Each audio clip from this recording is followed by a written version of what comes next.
Welcome to this explainer. Today, we are unpacking the incredible story of Alexander the Great.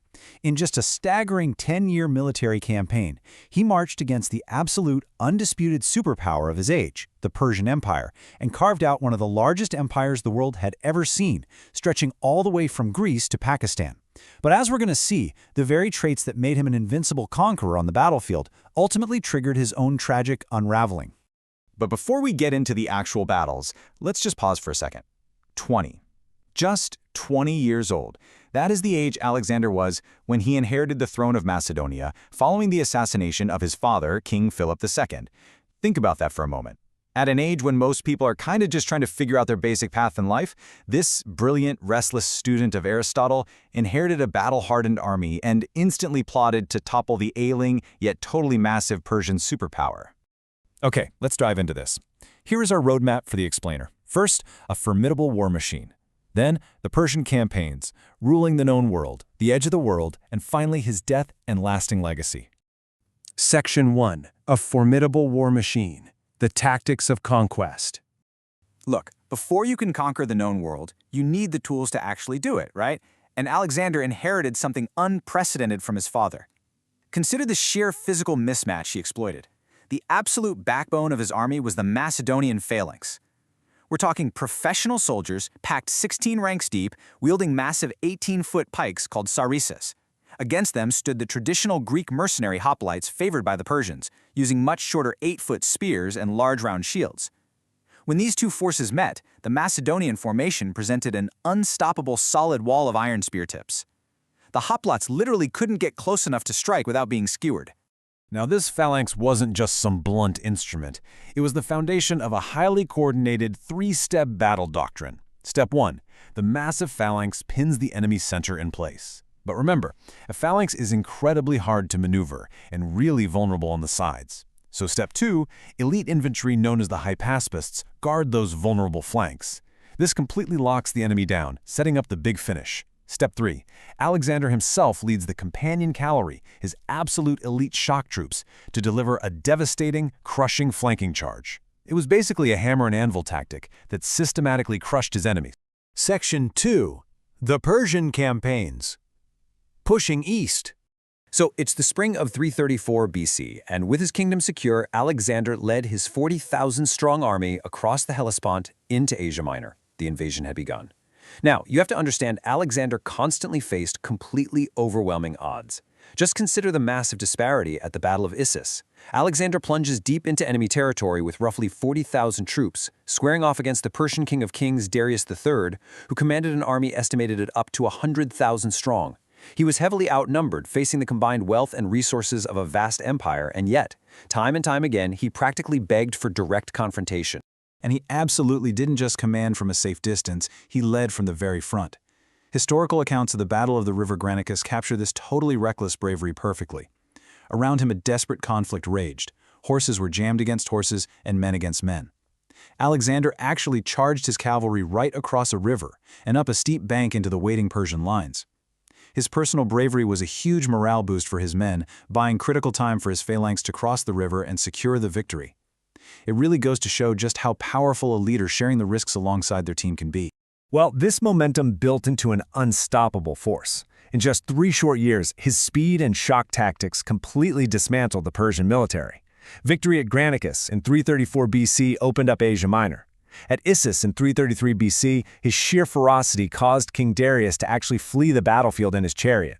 And finally, at Gaugamela in 331 BC, despite the Persians flattening the battlefield for their scythe chariots and outnumbering him massively yet again, Alexander's tactical brilliance led to a complete rout. The road to Babylon was wide open. Section 3. Ruling the known world. The turning point. Triumphant, Alexander entered the great cities of the empire and eventually took his ceremonial seat upon the royal throne of Persia at Susa. But as the pace of the conquest started to slow down, the tone of his campaign, and really his own mind, began to shift. A glaring contradiction began to emerge.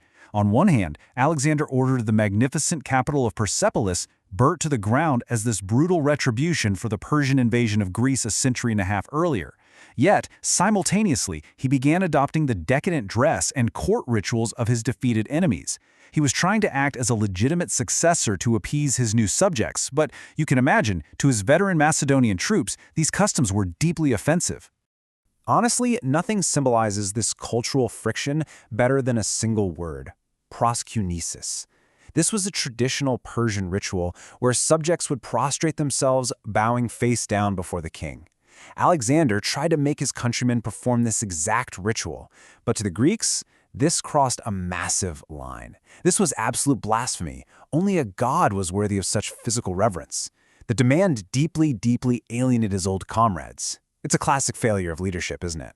Completely ignoring the cultural boundaries and values of the very people who put you in power in the first place. Section 4. The Edge of the World. Descent into Paranoia. As the army pushed deeper into the grueling mountainous terrains of modern-day Afghanistan and India to hunt down usurpers and secure the eastern borders, Alexander's behavior grew increasingly erratic. What followed was a shocking descent into tyranny. The brilliant leader who once inspired his men began purging them. He executed Philotas, the commander of his Companion Cavalry, over a hidden assassination plot, and then he preemptively assassinated Philotas's father, Parmenion, who was his most senior and respected general. He tortured and stoned royal pages over another conspiracy. But perhaps most tragic of all, in a furious, drunken argument, Alexander personally murdered his own general, Black Clitus. The dark irony here? Black Clitus was the exact man who had severed a Persian noble's arm at Granicus, personally saving Alexander's life. Eventually, things just reached a breaking point. 8 long years. That is how long his exhausted men had marched, fought, and bled without seeing their homes. And now they were standing at the river Hyphaesis in India. They were facing relentless monsoon rains, they had just fought a really brutal battle against war elephants, and they were hearing terrifying rumors of gigantic Indian armies waiting for them further east. The invincible Macedonian machine finally broke. Not from enemy weapons, mind you, but from pure exhaustion. They mutinied. They flat out refused to go a single step further. Alexander was furious, but he had absolutely no choice. He had to turn the army around. So, if we look back, there is a stark contrast between the two halves of his decade-long campaign. In the early phase, Alexander fought traditional armies on coastal plains, and his men had high, triumphant morale. His tactical control on the battlefield was totally unmatched. But in the late campaign, he's bogged down fighting guerrilla warriors in brutal deserts and mountains. His men are mutinous and completely exhausted. And most importantly, the man who had absolute tactical control over armies completely lost control over his own ego and paranoia. Section 5. Death and Lasting Legacy. The Hellenistic Age.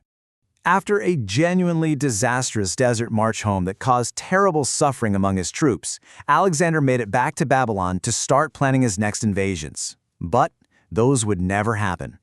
Undefeated in battle, he was struck down by a mysterious fever at the age of just 32. Because he left absolutely no clear succession plans, his empire was basically held together only by the sheer force of his own name. His generals immediately tore the entire empire apart in the bloody wars of the successors. Yet his impact was totally permanent. His breathtaking conquests ushered in the Hellenistic Age, forcefully spreading and fusing Greek ideas, art, science, and government with local traditions across the known world, forever reshaping human history. Which leaves us with a really provocative question. Was Alexander's unparalleled military genius actually worth the devastating cost of his unchecked ambition? I mean, he built an empire that connected the world like never before, sure, but it came at the cost of countless lives, a fractured empire upon his death, and arguably the loss of his own humanity along the way. It's this incredible, Icarus-like arc of spectacular rise and tragic fall that historians are still debating over 2 millennia later. Take these lessons on the fragility of absolute power with you. Thank you so much for joining me for this explainer, and keep questioning the history that shapes our world.